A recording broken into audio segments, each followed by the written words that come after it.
Welcome to a very special Stowe Sparks program, which is about the conversation of command and control and actually giving control up. We've heard a lot about death of command and control. We've heard a lot about changing different management styles and the imperative to actually make the jump, and yet there's both a psychological, well, there's a human part of it, which is how to actually let go of control, and then there's the organizational part of it, which is what happens when you do. So today on the program we have the hosts of the program are the Netherlands, Wim and Dirk, and we have as our guests Jenny and David Marquette. So Jenny Jepson from Denmark and David Marquette from the East Coast.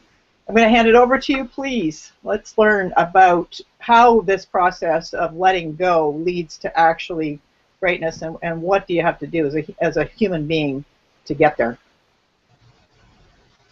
Yeah, so Wim Heemskerk here from the Netherlands. I'll try to ask some questions to keep this going. And personally, I got into this leader instead of leader-follower by a hint from a friend. And I saw some of the videos, and I read the book afterwards. And there's a lot of encouragement in there to do it yourself. But oh dear, what the heck? So first question for David: when you started to do this, weren't you just really afraid to completely lose control? Yeah, I was. It feels unnatural to give control. So my story for the listeners who haven't really heard it was I was going to be the captain of a nuclear submarine. I trained for a year to go to one submarine, and at the last minute I shifted to another submarine. It wasn't a very well-performing submarine. And when I got there, I was petrified because what do captains do? They give orders, and crews follow orders. And since I didn't know the specific details of that submarine, I didn't really understand how it was going to work. And I saw firsthand the detriments of that way of doing business. And for me, it's bad. It's bad in three ways. It's bad for the organization, it's bad for the boss, and it's bad for the people. It's bad for the organization because the organization can never be any better, any smarter, any more creative, have any more ideas than the person at the top. It's bad for the boss because the boss is always in demand. People are always coming to the boss, asking the boss questions, or the captain, all day, all night, never getting a good night's sleep, so it's burnout. And number three is it's bad for the people because they're frustrated, they have ideas, they're thinking, no one's listening to them. Who wants to show up at work and just be told what to do all day long? Nobody. So we tried a new path, which was what we called after the fact. We called it leader, and the idea was let's get everybody thinking, acting as leaders. What do leaders do? Well, they make decisions, and they're thinkers, and this is what we focused on.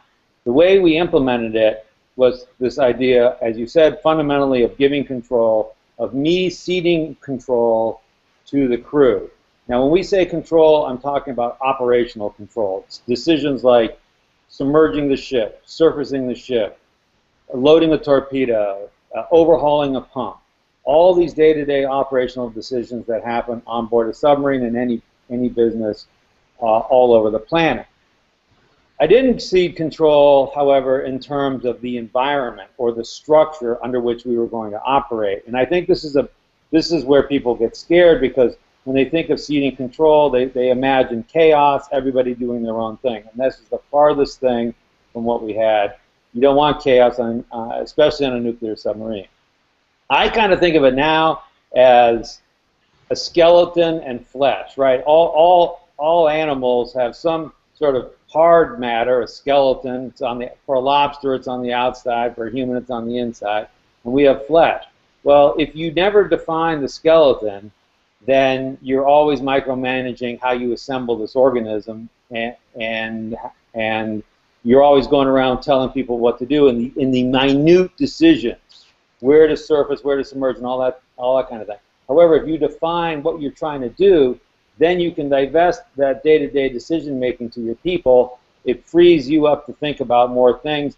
They get more satisfaction over their jobs because they're deciding not only how to do their jobs, but what really should happen. Should we submerge the ship? Shouldn't we submerge the ship? Where should we position the ship? Should we release the software? Should we not release the software? So one of the ways that this is different, people say, oh, this is just delegation on steroids.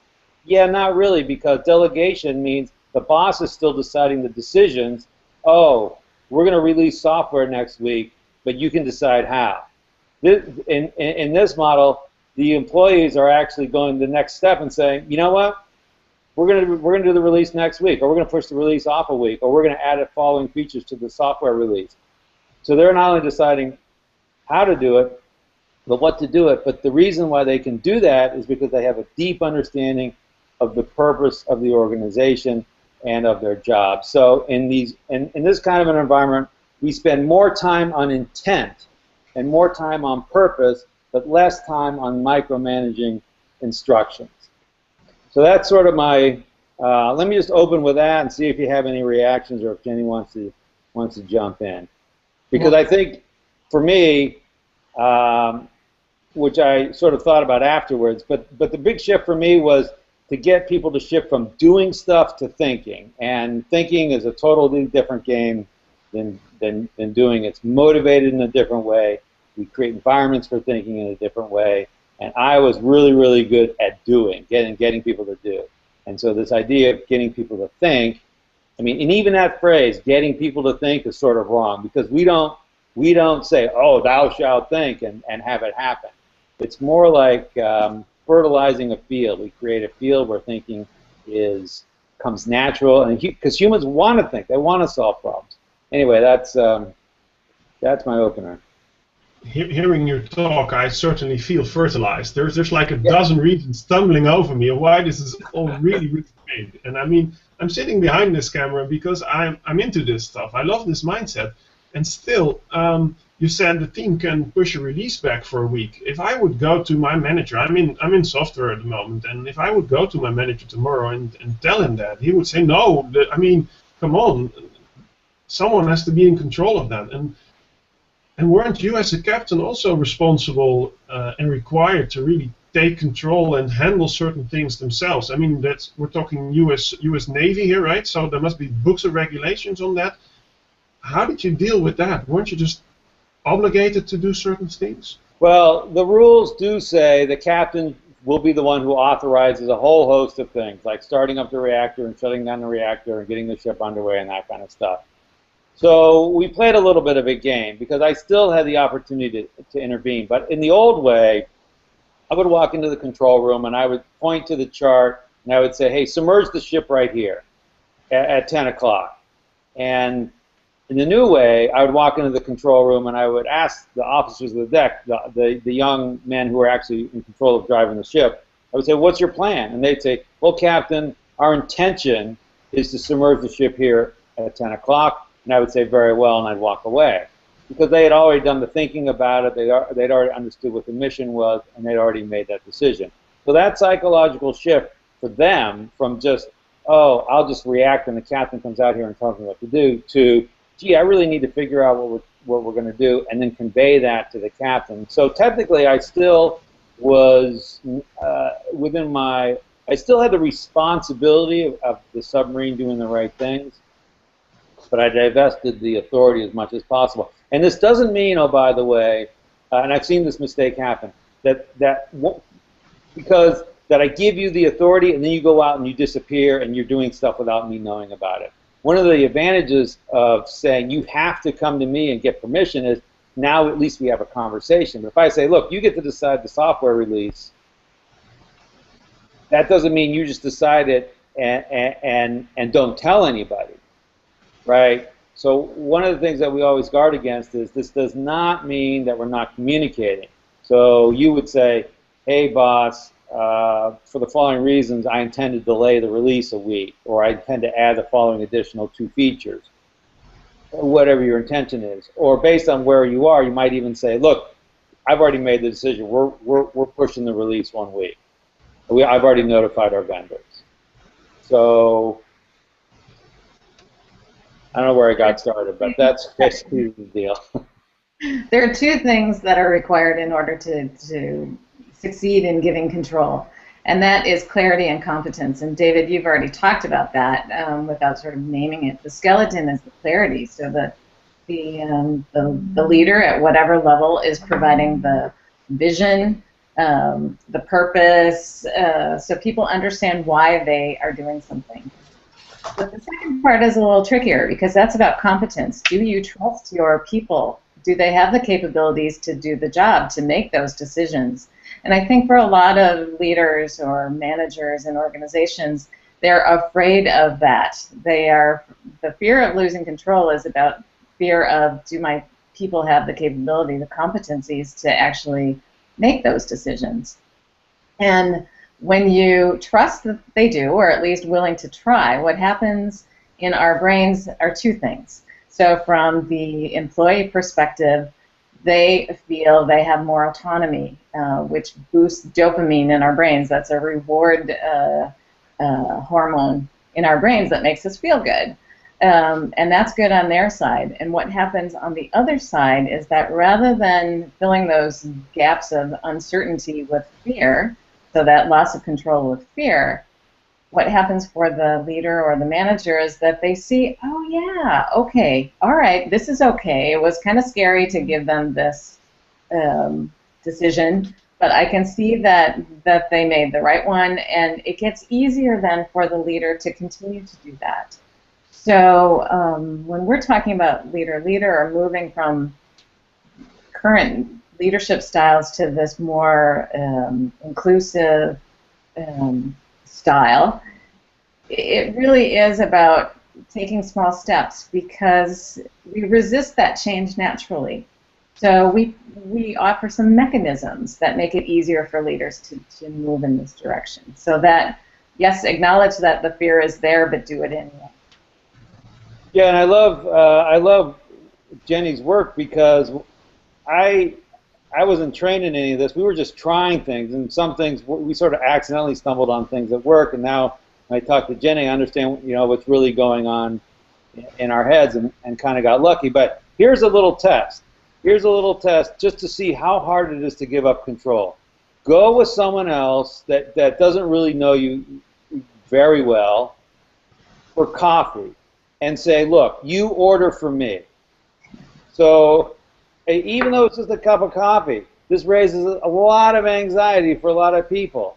And if you have some food allergies, fine, you can bound it and you say, I'm allergic to vanilla or whatever. But it's a fun experiment, and just think, if it's so hard to give up control for something as simple and meaningless as coffee, well, I mean, coffee is really important, especially in Europe. But something like coffee. Well, what about something important that's happening at work? So one of the things we like to do is play. Okay, let's do. Oh, okay, we got coffee. Now let's try a whole dinner, or let's pick the seats at the theater, or let's start practicing this idea of giving up control. It's gonna make you anxious, just like Jenny said. It's gonna feel anxious. And we can mitigate that anxiety a little bit through some activities, but more importantly, it's the idea that this is what it feels like, and I'm going to do it anyway in the face of this anxiety, but I'm going to bound it, just like Jenny said. We're going to take small steps, right? We're going to start with coffee. We're not just going to go straight to, oh, you guys decide whether we should start the reactor or not. That's crazy. Don't do that, because you don't understand what people's level of competence and clarity is. And they start making bad decisions. Well, you were the one who made the bad decision when you let them make that decision. So we have a lot of fun with these with these activities and role-playing games where we practice giving up control. And it's hard for me because I always make a commitment. If I'm going to ask the people, the people to do it, I'm going to do it myself. I'm going to eat my own dog food, and so I always have this. I keep finding it, difficult in my own life. I think it's just really hard. You have to just continually work at it. So before we go out for coffee, I could ease up on the anxiety that I'm feeling by giving you some clarity on what kinds of coffee I like, and by checking if you are an American. I'm sorry, but if you're at any point competent about coffee, that would. Yeah. I have very low confidence when it comes to coffee. So yeah, that's a great way to think about it, Wim. And so once someone knows what you want, then you have much more comfort in letting them decide for you. And they might not be exactly what you ordered, it might be something new, but especially if you have like a food allergies or important preferences, of food that you don't want to eat, I think that's part of the process. It's also interesting to see what happens to the people who now have the responsibility to order coffee. And we've seen all kinds of reactions here. Some people they sort of flippantly say, okay, well, you're having that. Some people show a lot of empathy and care, and some people sort of shy away from the responsibility and really resist and ask a lot of questions. Well, do you like this? Do you like that? And some people feel bad if they see that the person isn't really drinking it. So it's a very simple activity, but it helps us understand at a bigger level what's going on, because our brain is still our brain. I mean, the brain we have getting coffee is the same brain I have when I'm sitting in the office. And that is exactly right. And when you practice the mechanisms that allow you to give up control, it makes it easier no matter where you are. Yeah, and I think that for the problems I see in organizations in the Netherlands right now, is for example that giving up control is one of the major problems for getting the organizations more flexible. Yeah. It's something like, okay, we want the employees to be more flexible, and we like to stay in control, something like that. Yeah. So it's that tension that I find in lots of organizations, and that's not only in the IT, but also in all kinds of work. And reading the book, I thought, okay, this is really something that can help really achieve those objectives of flexible organizations and making work much more flexible, making employees think for themselves instead of asking whether they are allowed to start an hour later or earlier. And that's really the inspiration I found in the book.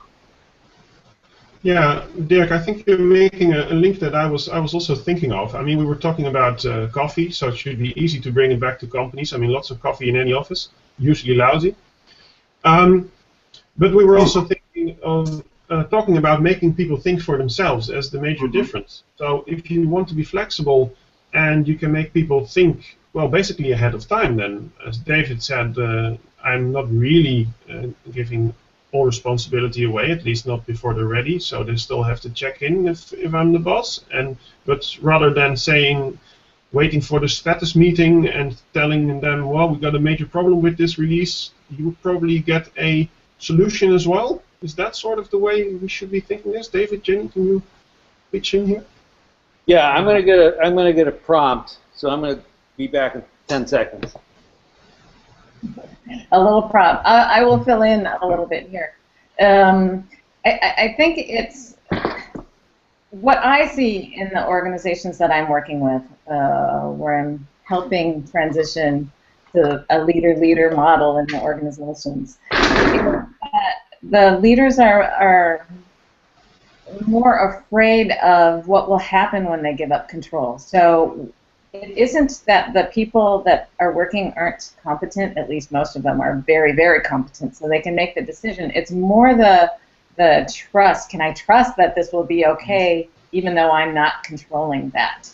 So, you know, as a boss, I think it's more about the boss than it is the employee, at least in the companies that I've been working with. And I can give you an example of kind of a big transition that happened just recently with a company that I've been working with. If I can ask you, the part I mean, you're saying it feels we're still on that anxiety for a large bit. So what I'm trying to figure out is, if you are that traditional boss, why the heck are you going to make that jump? Will that be in your story? I hope it will be in your story. I think so. I think so. So in this company, they are transitioning to working in an agile way. So going from traditional sort of waterfall ways of working to agile. And the entire company is moving. So it's not just, you know, their IT area, it's every area in the organization. And part of that, we're taking it in small steps, so we're not, you know, doing an all-out, you know, here tomorrow we're starting everybody's Agile. That's not how it's going to work. But before this a few weeks ago, we got together with all the line leaders, the middle managers, about 25 of them in the organization, and it was decided that we are going to a dedicated team approach in the organization. So rather than people being allocated to projects, the projects will now be allocated to the teams. Well, this caused major anxiety for those line leaders because they felt, okay, I no longer have control. I can't decide who's the best person for the project. How is this going to work? Will they have the competency to do this? And on and on and on. We had a series of workshops. We strongly recommended that they let the teams, the members of the employees, decide which team they wanted to be on. The line leaders kind of named what the teams would be so that they had control over what those teams sort of were and what the competencies that they were looking for each of those teams. The trick was then to get those line leaders to talk to their employees and let the employees decide where they wanted to be. This took a lot of, this took several workshops, shall we say. Mm-hmm. So helping them get over their anxiety about doing this, you know, so it wouldn't go into complete chaos. What ended up happening is that each of those line leaders talked to their people about what was going to happen. For the most part, people were very enthusiastic. There were a few that said, no, I don't want that decision. I want you to tell me what to do. That's another thing that they need to deal with. However, most were really happy about having the ability to at least give their first, second, and third choices of which teams they wanted to be on. The line leaders were very clear that maybe not all the wishes would be granted, but they would do their best to get people at least their second choice, if not the first. So what ended up happening in the end is that all the line leaders got together, they had all their wishes from their employees, and they mapped it out on this table with colors. So first choice was green, any other choices were yellow, and if people absolutely didn't want to be on a team, they had a little red mark on there. In the end, what we saw were no red, there were just a couple of yellows, so not everybody got their first wish, but everyone else, and we're talking 150 employees, got their first wish. And I asked just a couple weeks after the teams got together, you know, what's the reaction in the organization about this? Are people upset? Are they okay? How are the line leaders? They said it was the best thing that they'd ever done in their organization in terms of creating teams and transitioning to a different way of working, that people were really happy and nobody is off in the corner complaining about, oh, you know, this boss decided this and I don't want to be here anymore. So it is hard. It is hard to do it. It's hard to give up control. And for consultants or leaders who are working in this area, understand that it takes time, it takes patience, and you just have to try it. Try it, do it, decide, go for it, act your way to new thinking, David says, and it works. It works in our brains, and even if you take all that neuroscience aside, you can see the happiness, the motivation that people have when they're able to have some influence in the work that they're doing. That's a great story. I have a short one, and I have my little prop if you're ready for that. Or you go ahead, Wim. Or Dirk. Okay, so let me tell you my story. So here in the United States, one of the sports we like is baseball. So imagine the baseball coach just before talking to the kid, just before the kid goes up to bat, right? And so in the old way, the coach coaches the kid. The coach is telling the kid, hey, deal with this pitcher this way, hold the bat a little bit higher up on the handle, move your feet a little bit further apart. This is the kind of the language that the coaches are using. So the coaches are essentially telling the kids what to do. Well, for this college baseball team, which was at the bottom of the league in terms of batting averages, the coach flipped what he did. When the kids came up to bat, when they talked to the coach just before they went up to the batting box, Instead of the coach telling them what to do, they told the coach what their intention was or their plan for dealing with the pitcher. So the kids had to solve their own problems, because once the kid's out there batting, the coach isn't whispering in their ear. So the kids would say, "Hey, I plan on doing this. I'm going to modify my stance." So the coach is still in control. I mean, the coach is still deciding who's going up to bat and that kind of thing. But the kids own their own behavior and they're solving their own problem. The very next year, by the end of this year that this coach had implemented this, which was earlier this year, that team was at the top of their league in terms of batting. And I talked to the coach, and he said the whole thing was, I have the same kids, they just own their problems. And so this is the power of what happens when you do the kind of thing that Jenny's talking about, is you give the employees a little bit of ownership of solving their own problems. Boom, they're off to the races, because humans like to solve problems. In fact, one of the problems for the boss is they're so happy to solve everybody else's problem that they get drawn into that.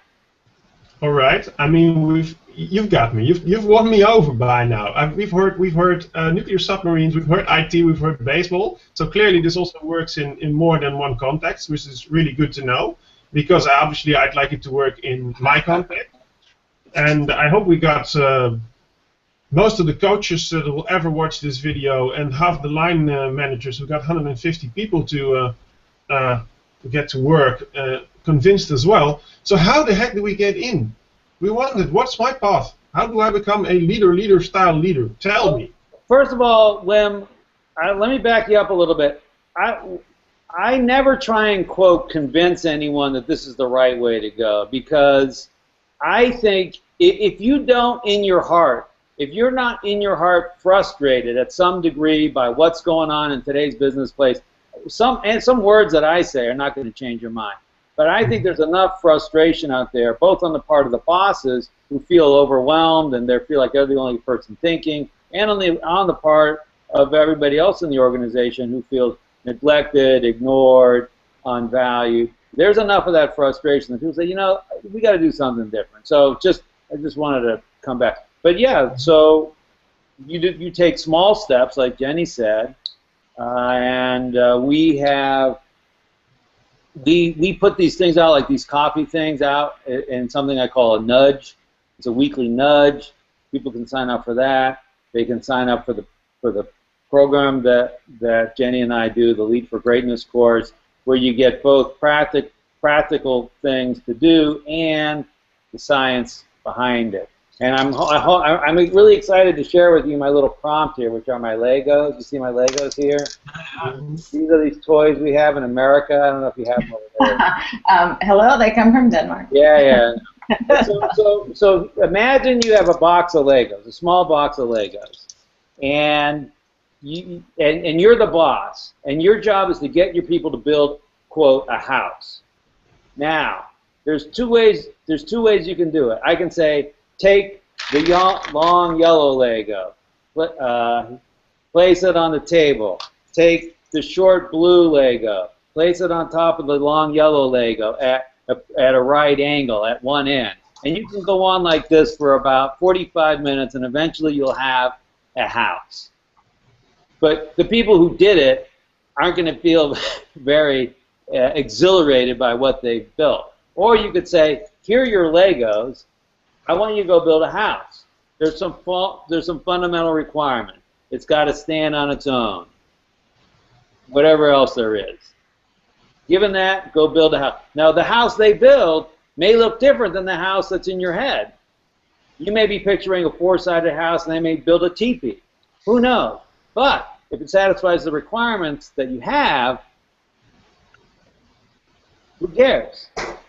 They feel better, and it happens much faster. We can do this. It takes 45 minutes to build a house one way. It takes about 30 seconds to build the other way. It's not even close. It's not like 45 minutes, 43 minutes.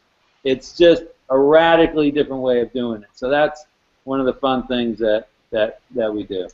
Mm-hmm. I think, too, one of the differences, because I myself have been in leadership courses as a participant, and in the work that I've done over the past many years. What really attracted me to David, and what I think we do differently in the program that we offer, is that not only do we have the science that backs it up, and of course the wonderful story, which is entertaining and fun in itself, there are the mechanisms there on how to do this. So the leaders who attend the course, for instance, get to practice. And we don't ask them to change their whole way of being. There are certain things that they can do to try, little experiments like the coffee experiment, but many, many others around listening and empathy and giving up control and a lot of things, valuing people, so that they get those sort of baby steps, if you will, that they can practice. Because to try to change who you are or change your entire way of being, forget that. That doesn't work. I mean, you may as well save your money and keep reading the books that come out, because you're not actually going to change. You need to decide this is what you want to do. Pick one thing, one small thing. Don't pick everything. Just one small thing, and try it. Repeat it over and over. Get some positive feedback. Feel good about it yourself, and then it becomes a way of working for you. And then try the next thing. So it's very much about not trying to change the entire, move completely away from the way you're working, but get better incrementally. And that's what sticks. That's how you create lasting change. It's a process, yes. Yeah, it's a process, and I really like it. I think also rolling into this is a process. I mean, we've mentioned the videos that are out there. We've got the book. David mentioned his Nudge newsletter. And then if you want a bigger nudge, you can roll into the leadership program, the Lead for Greatness program, right? And what you told us was an example from that, and you will learn how to take many more small steps. Is that the right way to do it? I'm just fishing for more information here on that program of yours. Yeah, what happens is two things have to happen, right? All we do is we take people who say, look, I'm dissatisfied with what's going on. It doesn't feel good. I want a different way of doing business. This other way sounds okay. And we give them the tools. We give them the words to say. We give them the voice. We practice. So if someone comes to you and says, hey, boss, there's a problem with the software, period, and they're not providing a solution, instead of you saying, okay, well, tell me about it. Let me solve the problem for you. You ask, well, what do you think we should do? So it's just training ourselves in all these different little steps, and then going out and practicing that.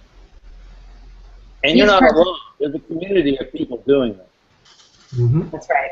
Each participant also creates their own personal Lead for Greatness plan, so that they can take the mechanisms that they want to focus on and put that into the plan, and it's a very agile plan. So it's prioritized, and there are dates in there, and it's on Post-its usually, but not always, depending on the person, so that it becomes something very dynamic for them, a plan that they can revisit and reprioritize depending on what happens. And then we don't just sort of leave people after they create that plan. We follow up with them.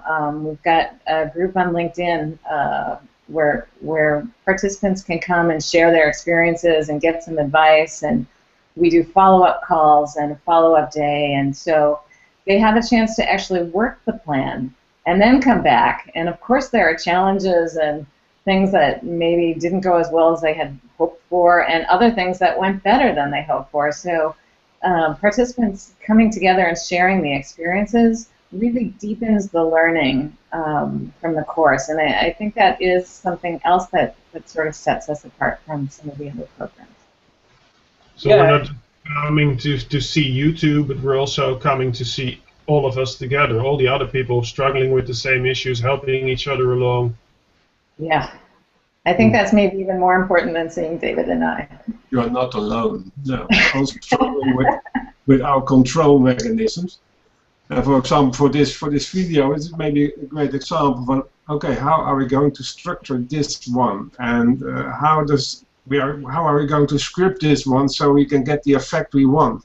That was a question Wim and I had when preparing, and see how it happens. It just happens because we all trust in the competence of the people who are in this call. Till now, it's a really interesting conversation.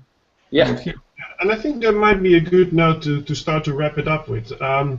Dirk already mentioned it. Dirk and I got into this and really want to bring you over to our country as well to run this program. And yeah, because we think this is a really open way to step into it, the small steps, the great story behind it and all that. And we were also linking it to the things we see around that. And maybe Dirk wants to say a bit more about that and call it a wrap. Is that an idea? You know, I like the idea that Jenny told in the conversation about the small steps, and that's also the way we would like to proceed. And one of the small steps is just start talking about it. Just start talking about it with everyone we can find and we have in our network. And the other thing is, okay, if we have one-on-ones, it would be nice to have one-on-mores. So that is the idea of the dîner pensant that we are going to put in the air. And actually, a dinner is also a really nice place to try out some things like losing control or not being in control. Because it starts with having trust in the competence of the cook who puts the food together. What is it? Is it edible? Like the coffee, are all the components right for me? And you can play with that. And that's what we do. We use now. Yeah, you can play with the food. Yes, you can. If you're not competent to use your knife and fork, then you can play with food.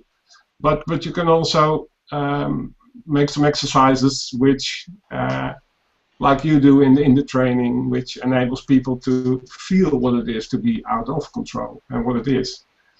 And then afterwards we are going to try to get a course full in December. So there are small steps we are going to take, not intending, but we are going to take them in the next months. And I'm also with Wim together writing some articles and starting up some discussions on fora about control and about leadership and greatness in the context of organizations and the questions organizations have today. I think that making that connection and putting a story online, that's also something about neuroscience, of course, that is story instead of facts and rationalizing things, getting to the emotion of people. And doing that, we like to bring this further. Yeah, to talk about it with as many people as possible, to take the small steps in the experiments. And actually, I hadn't realized it until you just said it, but we are taking David's coffee experiment and running it, because you can actually trust Dirk to cook a great meal for you. And I don't think we really have an awful lot to say on the menu.